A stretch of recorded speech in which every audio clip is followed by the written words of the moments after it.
Ladies and gentlemen, please welcome this evening's guest moderator, Karen James from IndieWire, and tonight's guests, Penn Badgley and Daniel Algrant. Hi there, thanks for coming. I want to start by saying I really like this film a lot, and I'm not just saying that because I'm here. And I didn't come in with any particular interest in Tim or Jeff Buckley. I didn't really know their music particularly, but it really works as a drama.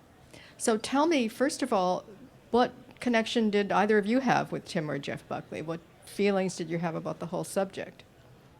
Do you want to start, or would you like me to start? Okay. Yeah, Normally I start, so we're now going to do the opposite. I sort of fell in love with Jeff for a period when I was 17 years old. I listened to his Live at Chennai album, which blew me away.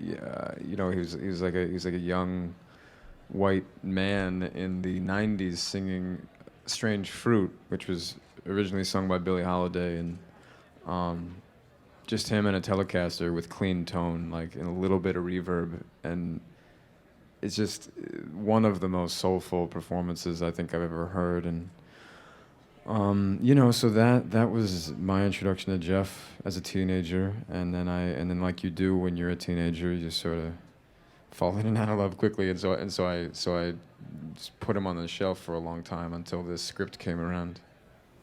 And Dan, how did the whole project start for you?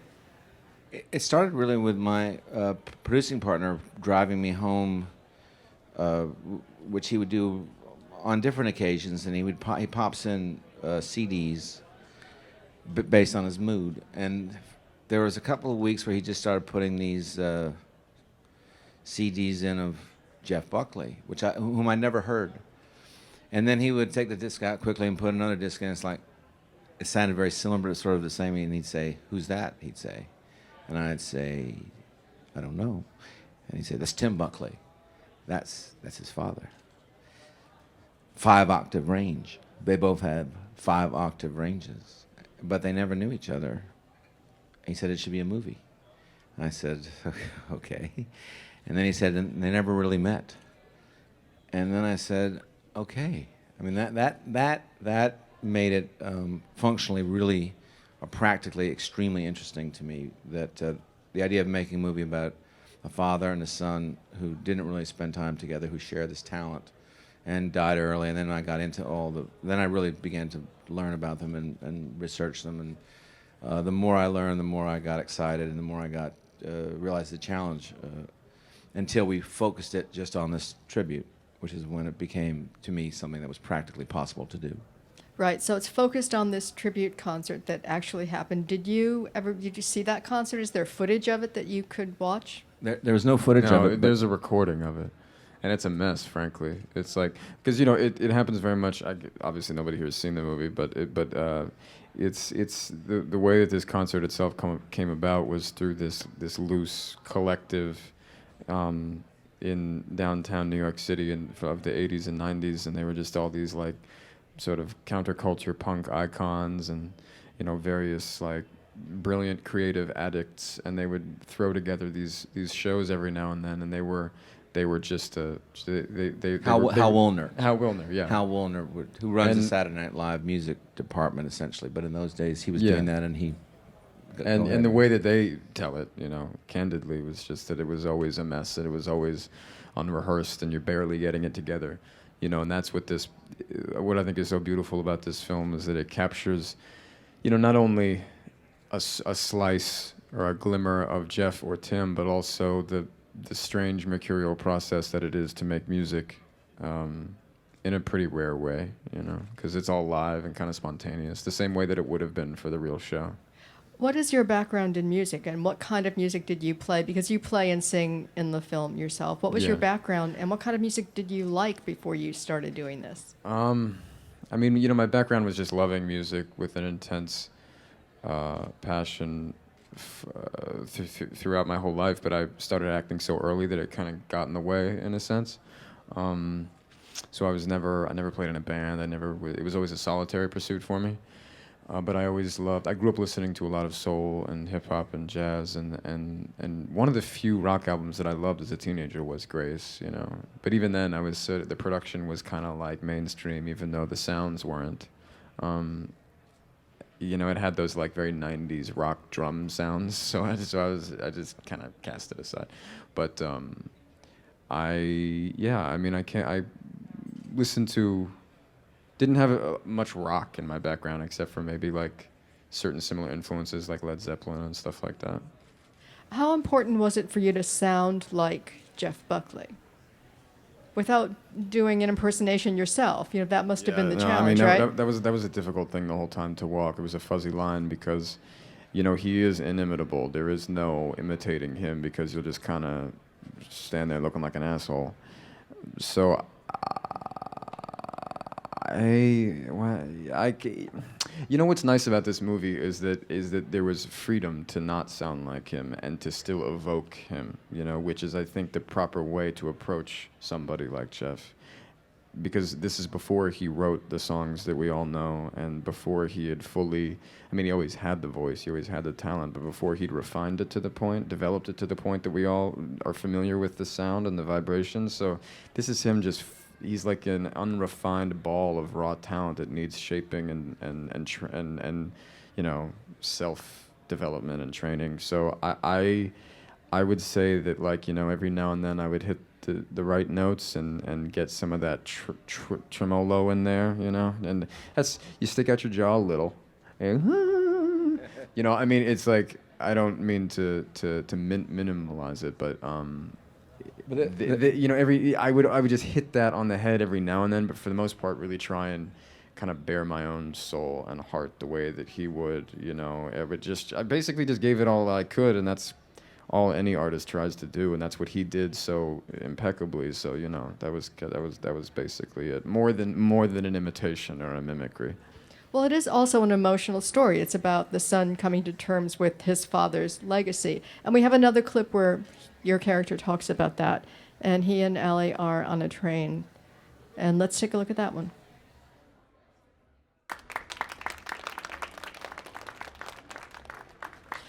Why is that scene so important?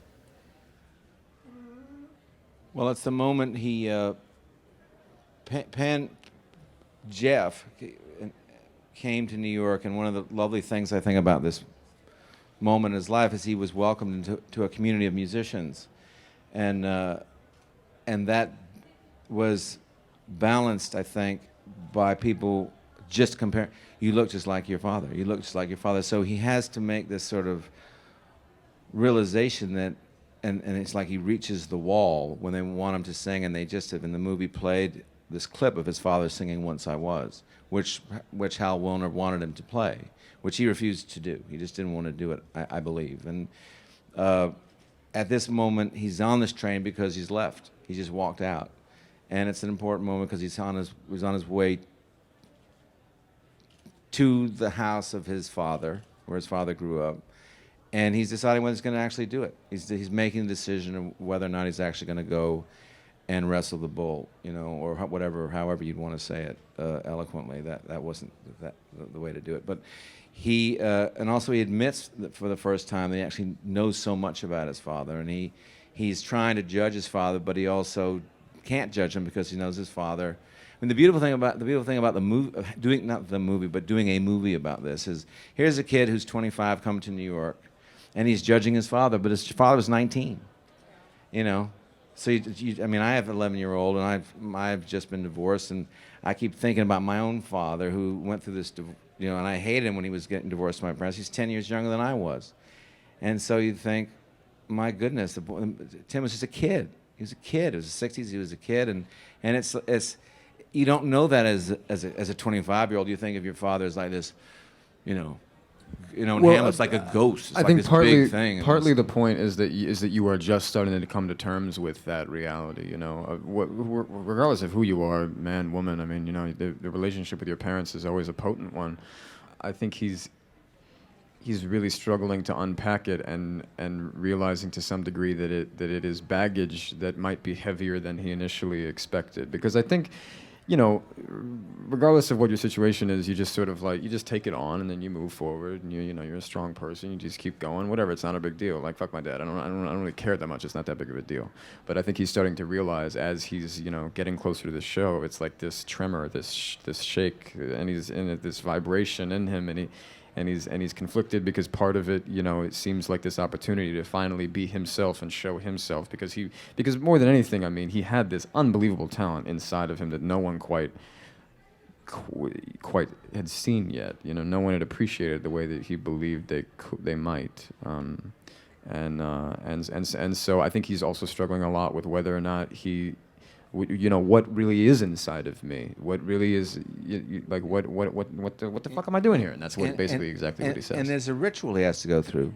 He's about to go through the ritual in the church. It's almost, I mean, he has to go through and actually go through singing the songs, and it changes when you go through something like that. It's almost like some young man might go through a bar mitzvah, or a young person in an indigenous tribe might go through the ritual, the walkabout, whatever.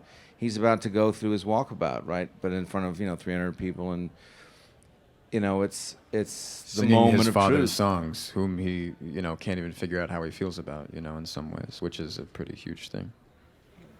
Well, we have one final clip that actually is from you at that concert, singing a Tim Buckley song, Once I Was. Let's take a look at that one. Beautiful. Amazing. Before we go to questions from the audience, I just want to ask you a little more about the details of getting this film made. What was the toughest thing? What was the budget? Where did you shoot it?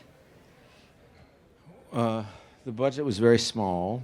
It was a third of the money did not show up the first day of filming because one of the investors had some popping stock deal that didn't pop, and so Smuggler Films actually showed up with the rest of the money the day of, and we shot it in 22 days. And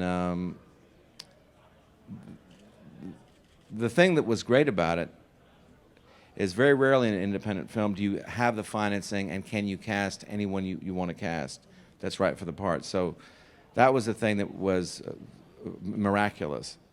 But shooting in that kind of that kind of speed, and having Penn have to go through the experience pretty much like Jeff did. I mean, it was 20 days. He had about five or 8 days. We had to rehearse and put all these musicians together and do all these things pretty much live. I knew that we wanted to do it live. And the great thing about having so little money was that the one thing you'll be able to smell about this movie is if it was real or not. If we had a ton of money and we looped everything and we pre-recorded everything and had try to imitate what was right and what was the pinnacle and perfect thing, you wouldn't see any of the beauty of the mistakes and of the yearning and the excitement of making something happen for the first time. I mean, can I say one last thing, please? This man had never played in front of people before this concert happened. It's the first time he played in front of people, and it's the first time he played the song. And this song is. It doesn't. If you do the meter of it, it doesn't have a meter.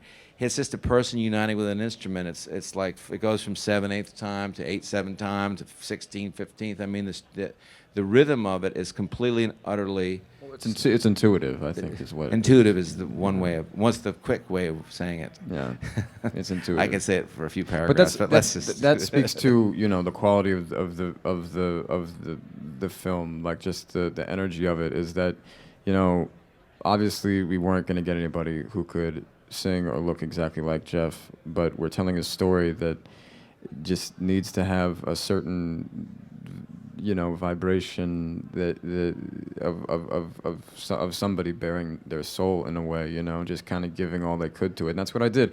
Like, people ask me about the singing, or that, some people roll their eyes and like, well, I mean, it's like, well, of course not, but I just basically did all I could and was just by circumstance forced to do it in a way where I really couldn't think about it or rehearse it much at all, I mean, like you said, when I sang that song, that was actually the first time I sang it out loud, which is half delusional, but something in me was just like saving that moment for the thing, and that was the first time I played in front of people, which was fucking terrifying.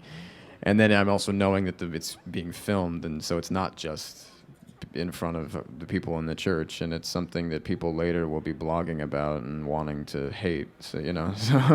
It's a great moment. You really nailed Thank it. you, thank you. Let's take some questions from all of you. And if you wait, there are microphones, I think.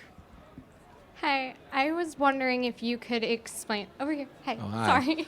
Hi. I was wondering if you could explain the significance, or more so, who Allie was, because I saw the film and it's not really a love story, but it's also not so supportive. Like I'm saying, like they're not really supportive of each other. I don't want to like give anything away, but in the end, they're not really together. So I was wondering if you could explain what she. Well, you just gave it away. contributes. I'm kidding. It's not a big deal. They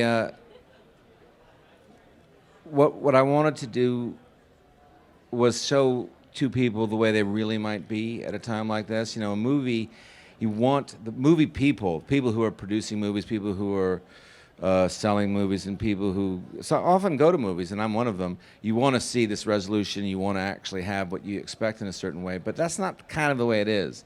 And so what we try to do is have this be something that allowed her to help him and nudge him. And that's what happens when you're a young man and you're trying to become the man you want to be. And a woman that you suddenly are falling for is there. You're not really ready. I mean, I don't think a man can find, this is sort of a trite phrase, but I sort of believe it. And it's from one side of it, but I don't think a man really can figure out who he is amongst other men. A man can't really find a woman in his life until he realizes who he is amongst other men. I don't think he really can do it fully, and I think that's what's happening here. He's scary to her, and she's really interested in him, but she sees the trouble. I mean, don't you think? Is that sort of what happens? Is that how you felt about it? Because she wants, he tells a little bit about like, well, I'm do this and I do that. He says, well, tell me about you. Tell me about you. And she says, no. You tell me about you because I'm not ready to go there because you're trouble, man. And but she knows it's a shot, and she knows she may not. In truth, that there was a woman in his life at this point, but we don't. I wanted to fictionalize it so we could tell our own intimate things without having to go there. Does that help? Is that an answer? Does that make any sense? So I have a two-part question for Daniel and one question for Penn. Daniel, how long was the project in development? And my second question was, what excited the investors to jump on board? And Penn, with the concert performance scene, how many takes did it get you to nail it? Well, that's an easy one because we did 3 takes. We just shot the concert all the way through, like a real concert, 3 times, and then you can answer the other part. We wrote the script, the first draft of the script. We started writing the script, and we filmed the film pretty much 5 months later. It was a job that we found financing for the development of it, and we delivered scripts, and they just kept moving forward. And there was one moment where we hadn't cast it. I'd gone to London, I'd gone to California, and I'd looked at all these tapes. I couldn't find someone, but we had this movie money. We had the money, but we couldn't find the cast. We couldn't find Penn. I didn't know where Penn was. Penn was on some videotape on a shelf in A.B. Kaufman's office for a couple of days, and I just didn't know what was going on. And so the line producer, Joe Fuller, comes to me. She says, Dan, she said, you have a movie here. He said, you better just come in here every day and act busy until you have this thing cast, because if you don't do that, there's not going to be a movie done. And that's sometimes what you have to do. It's a weird independent film that we had the money without the cast, but that's sort of what we did. But it's very quick. It was a year. It was a year from start to finish, essentially. And then and now we're essentially a year after, starting to shoot. Just want to preface it that I heard Jeff with Gods and Monsters with Gary Lucas before Gary. anyone knew who he was. Sure. And Tim's music was part of my life soundtrack. I have 2 questions Sure. for the both of you. Did you contact Jeff's mom, Tim's widowed ex-wife, about this film? And Penn, did you listen to the music of Tim to sort of like complete the cycle, so to speak? Well, you were referring to Mary Giebert. Yeah. Fred Zolo, I guess about 8 or 9 years ago, again, my producing partner, had talked to Mary about 8 or 9 years ago. More than that, actually, now, 2013, 2005. No, 8 or 9 years ago, and was interested in doing this because she had been trying to make this film with Brad Pitt, and then she'd been trying to make films with different people, and but she really wanted to make a film without Tim in the film, and she actually made a documentary about Jeff that doesn't mention Tim at all in the film, which is unusual, but it's what she wanted to do, and that's fine. But Fred just said I need to make. There's no film in his mind without Tim in the film, and that was it. You know, that was pretty much it. And of course we listened to. Yeah, I listened to Tim. I listened to Tim and Jeff, you know, a lot before we started shooting. I'm trying to remember. Yeah, I mean, there was a period where I was listening to both of them a lot, but then I stopped listening to both of them because it just didn't seem like it was productive. It was just like kind of this cyclical process where I was like, this is impossible. And yeah, so I really fell in love with Tim's music long after we stopped. Like after I saw the film for the first time, you know, I was hearing Pleasant Street and all these different tracks of his, you know, scoring the film, and they scored the film beautifully, I think, and I was really moved by a lot of. Well, his... it's a jukebox in his head. That's the way I describe it. We wanted to. I mean, Yeah. when Jeff came to New York, he had Tim's music in his head, and so I wanted the audience who might not have heard of Tim Buckley or heard his music, which is, by the way, incredible music. I mean, his writing and his lyrics are just exquisite and subtle and wild and poetic. And Jeff knew all this. So, how do you educate the audience?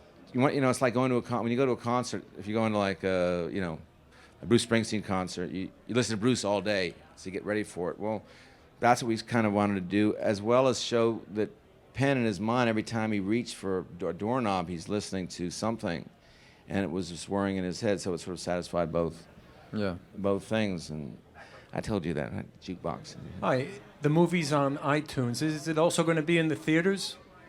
Yeah, May 3rd. I want to see who asked that question first. Oh, yeah. Yes, opening. Show your face.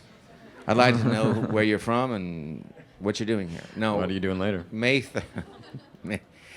May 3rd in theaters in New York and Los Angeles, and then in 10 other cities. Select cities. I believe it's playing in Boulder, Colorado. I believe it's also in Seattle, Washington. Chicago's tough, but we're going to get there. We're going to get there. Hi, thank you. It's really great to see you again. I really had such a wonderful time working on this film. I was in that audience when you played this concert, and every time you sang that song, it brought a tear to my eye. Oh, wow. Every time. Thank you. And the concert was so powerful and was so beautifully done. Do you have any intention of releasing that just on its own? Because That's it's actually really something special. I just want to say for everyone else is that there's a whole concert sequence that contain. How many songs are in it? Do you know? There are 5 or 6 songs that we have in the film. But then we played in the concert like like a 8 collective. songs. Yeah, about 8 songs. The original concert was 3 hours long. Actually, our concert was an hour long. Yeah, and we there were about played 8 that songs. 3 times to shoot it. So you, and that's incredible. Thank you for that. And there's some great people. Kate Nash is in it, and Jen Turner's in it, and they're lovely. And Hank Roberts, who's a cellist who actually played at the show with Jeff and with everyone, was there, and he helped arrange the cover that he and I did of Lilac Wine that plays over the final. Well, I don't want to give it away, but. Do we have time for 1 or 2 more questions? This question goes to Penn Badgley. I'm a huge fan of your work. I loved you on Gossip Girl and the Stepfather movie. I wanted to know, would you return to TV again in the future, like do another TV show? I would rather sit on this microphone. No, there's no ill will towards television, but I like the microphone. No, I've done 14 years of television when all is said and done, you know, none of which anybody had seen except for Gossip Girl, which is part of the problem. But, yeah, you know, it was a wonderful body of work behind me, I suppose, you know, and it put me where I am, and I'm thankful for it. But I think the revelation with this film for me as an actor was such a deep one, such a profound one for me that I think I want to focus on the challenges that I think only come with a singular, you know, incident. Because with television, you're doing it for forever, and you're doing it 14 hours a day, 5 days a week, 10 months out of the year for 6 years, and it's just after a while, it's a very different thing, Whereas a film, it's like it comes once and then it's gone. So you really give yourself in a very different capacity. So just creatively, I think that I don't know that I could ever go back to television. Well, I want to say congratulations to you both. And my question is for Penn. It seems like independent films are more relatable. Do you feel like you're more drawn now to independent films rather than big motion pictures? Yeah, definitely.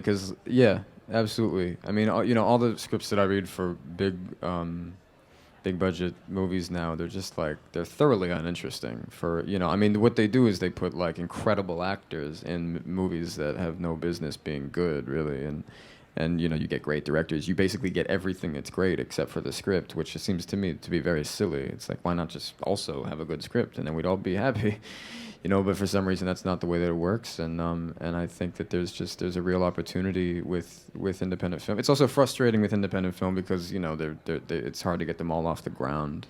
And Can I chime in? I just want to say, independent film is an unusual yeah, way to describe it about because this. Independent films is just basically they should be called dependent films. They are totally dependent on bizarre and incredible circumstances and audiences going to them, because it's so difficult to advertise them. And the wonderful thing about this Apple thing and being able to put it on iTunes, and there will be in the next few years, next few months, and one hopes the next few weeks for us, the ability for this film to find the people we depend on. We depend on the kindness of strangers, right? But we depend on the audiences finding this and our film being available to them that may not be in a city. They may just be in a certain place that they can just, pop it on and watch it in their home. And I finished there. That was the end of my thought. So I think we have to let you go now. We have to let you guys go because you have another screening tonight. Thank you very much. And thank you both for being here, and congratulations. Thanks, It's a great film. Thank you guys for